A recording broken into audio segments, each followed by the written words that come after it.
Voltage চার, ampere চার, resistance চার, তারপরে বদনা চার, কাঁধা চার, যত চার আছে সব নিয়ে আজকে কথা বলবো।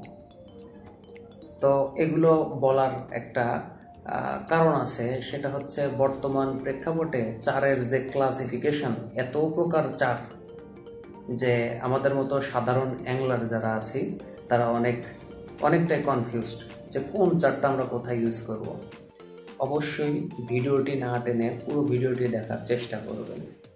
ফর এক্সাম্পল, মনে করেন পানির নিচে একটি ম্যানেজমেন্ট আছে।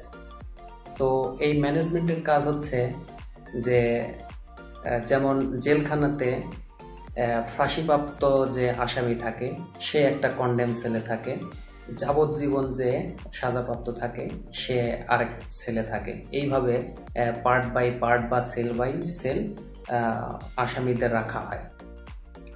তো বর্তমান যে চারের অবস্থা সেম একই অবস্থা, কারণ বর্তমান পরিপ্রেক্ষিতে মনে হচ্ছে যে পানির নিচে একটা ম্যানেজমেন্ট আছে, যেখানে ওই আসামিদের যেভাবে সেল বাই সেল রাখা হয়েছে মাছদেরও ঠিক ওইভাবেই রাখা হয়েছে। কেন এই কথাটি বলছি? আমি যখন কাতলার চার দেব, মনে করেন কাতলা হচ্ছে আমাদের ফাঁসির আসামি, রুই হচ্ছে আমাদের যাবজ্জীবন কারাদণ্ড পাইছে বা এরকম এক আসামি। তো আমি যখন কাতলার চার দেব তখন ওই পানির নিচে যে ম্যানেজমেন্ট আছে তারা কাতলার কন্ডেম সেলটা খুলে দেবে, তখন কাতলায় চলে আসবে, শুধু কাতলা এসে আপনাদের টোপ খাবে। ঠিক আছে, তখন অন্য মাছ আসবে না, শুধু কাতলা আসবে। মানে বর্তমান ইয়ার উপরে আমি বলতেছি যে বর্তমান চারের এত ক্লাসিফিকেশনের জন্য। তো আবার আমি যখন রুইয়ের চার দেব তখন শুধু রুইয়ের কন্ডেম সেলটাই খুলে দেওয়া হবে, শুধু রুই মাছ চলে আসবে, শুধু রুই ধরবে, আর কোনো মাছ ধরবে না। তো আবার আমি যখন অন্য চার দেব তখন অন্য মাছগুলো চলে আসবে, রুই কাতলা এগুলো আসবে না। এদের কথা মতে মনে হচ্ছে যে পানির মধ্যে মাছ উন্মুক্ত না, তারা বিভিন্ন জায়গায় আলাদা আলাদা আছে এবং পানির নিচে ম্যানেজমেন্ট আছে, এরকম একটা ব্যাপার হয়ে গেছে চারের ব্যাপারটা। আর আমি নিজেও একজন ভুক্তভোগী, যেহেতু চাকরির কারণে চার বানানো হয় না, যার কারণে আমি একটু ক্রয় করছি বিভিন্ন জায়গা থেকে। তো যে একটা চার পাইছিলাম ওই চার নিয়ে আমার এলাকায় গিয়ে আমার যে সহযোগীরা আছে এবং যারা সাথীরা আছে ওই অ্যাংলারদের কাছে আসলে আমি চরমভাবে অপমানিত হয়েছি। তো চারের কথা বলবো না, কোন চারটা নিয়েছিলাম ওটা অনেক মনে করেন যে খুব নামি দামি এরকম একটা চার, আসলে ফালতু একটা জিনিস। এখন আমি ওটা উল্লেখ করলে বলবে যে আমার বিজনেসের পিছনে লেগে পড়ছে বা এরকম কোনো কিছু বলবে। তো আমার সাক্ষী প্রমাণও আছে, সমস্যা নেই, তারপরও দরকার নেই, ওটা বাদ।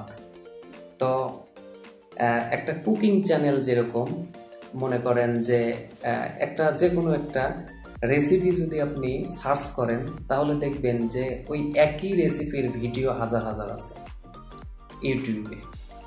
ফর এক্সাম্পল, একজন একই রেসিপির একটা রান্না করতেছে, সেখানে কিছু মশলা সে যে স্টেপে দিয়ে আসছে, দ্বিতীয় ম্যান যে ভিডিওটা ওই একই ভিডিও তৈরি করছে সে আবার ওই মশলাটাই এনি যে মশলাটা আগে দিছে উনি ওই মশলাটা পরে দিছে, হয়ে গেছে একটা, কিন্তু জিনিস কিন্তু একই।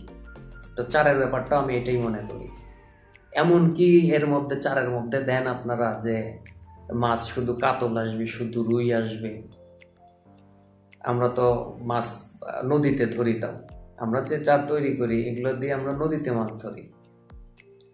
তো এগুলো বললাম আমার চারের ওই মার্কেটিং করার জন্য না, জাস্ট আপনাদের একটু বললাম যে আমার এক্সপিরিয়েন্সটা বললাম, আমার মন যা বলে যে আসলে চার বিষয়টা কি। এত চার, জলের তো অভাবই নেই, ঠান্ডা জল গরম জল সব জলই আছে, এত জল। আরে ভাই আসলে এই জল কতটুকু কাজ করে? আবার কিছু কিছু লোকজন বলে হ্যাঁ অনেক কাজ করে, অনেক এই, আসলে আমি এটা বিশ্বাসী না। অনেক কৌটা নিয়ে এসে বসছে, তার ডিস্টেন্স ছিল, একটু দূরেই ছিলাম, তারপরেও ওনার আমার ভালো হিট হয়েছিল কোনো কিছু না ইউজ করে। সিম্পল আমরা যেভাবে টোপ ইউজ করি, ডিম রুটি ইউজ করি, এগুলো দিই। আর চার তো মাছ ধরার একটা মাছ বসিতে মাছ ধরার আগে চার ইউজ করতে হয়। চার একটা বায়োকেমিক্যাল আর কি, এটা জাস্ট একটা সুগন্ধ ছড়াবে এবং মাছকে টোপের দিকে আকৃষ্ট করবে, এটাই স্বাভাবিক চার, সিম্পল। তো বন্ধুরা, এগুলো বলার জন্য আপনাদের কাছে ক্ষমা প্রার্থী যদি ভুল হয়ে থাকে, কারণ অনেকেই এইরকম বিজনেসের সাথে জড়িত আছেন। আর আমি শুধু আমার অডিয়েন্সদের জন্য বলছি, আমি আর কারোদের জন্য বলছি না।